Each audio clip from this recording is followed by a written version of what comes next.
Yan ang papakita ko sa inyo mga mamsir, yung prosesong pagbibilad dito sa tuyo, dito sa Depensa Kapunitan o yung Batampo. Yun, nakababad na tuyo yan, matabang yan.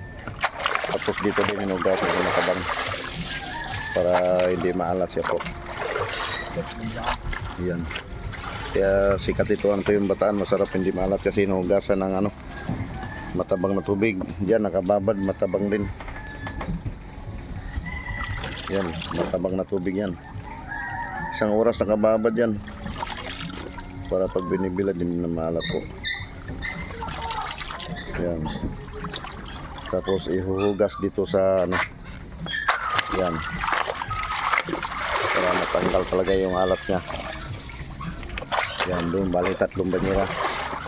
Kung may space lang sana bali 5 banyera, kasi wala, ayaw na po, binibilad na po. Yan, maproseso, hindi basta-basta ang pagbilad ng tuyo dito sa amin sa Bataan. Kitang-kita naman yung ganun yung ito yung hanap buhay namin dito. Yan, talagang malinis na malinis yan tubig po. Malinis yan, hindi yan, talagang matabang na matabang yan. Tapos ito na yung niya. Oh. Yan na po yung binilad namin kahapon po. Ayan yan ang binilad namin kahapon. Mamayang alas 10, alas 11, alas 12 po tuyo na yan. Ayun pa. Ayun po. Dami yan, parang mga abot ng mga 200 kilos. Ayan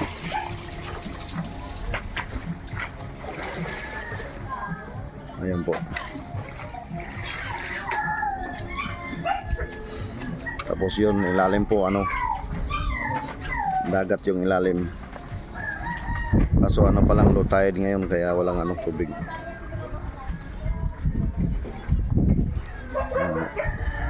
Hindi basta maporseso din. Kamu binababad sa matabang na tubig, tapos hinuhugasan sa hinugasan din sa matamang tubig para hindi maalat po. Ganon ang tuyo ng Bataan, masarap, hindi maalat. Kaya maganda ang tuyo ng Bataan po. Ayun, mamaya na nito, may kukuha na.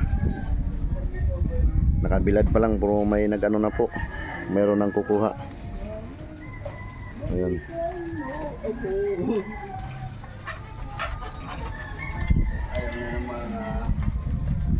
Ayun po. Talagang hindi basta-basta yung kabilad.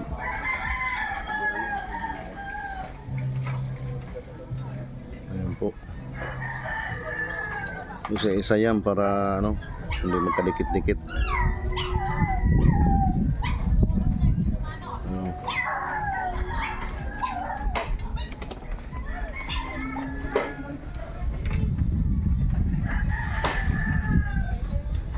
Yan ang tuyo ng Bataan, masarap, hindi malat. Dito lang to matatagpuan sa Depensa Kapunitan o yung Batampo. Pwede kayo mag-message dito sa sa page, sa Amrish Vlog, kung order kayo ng tuyo. Yan, kitang-kita naman nyo mga mamsir kung gaano kahirap ang pagbibilad ng tuyo.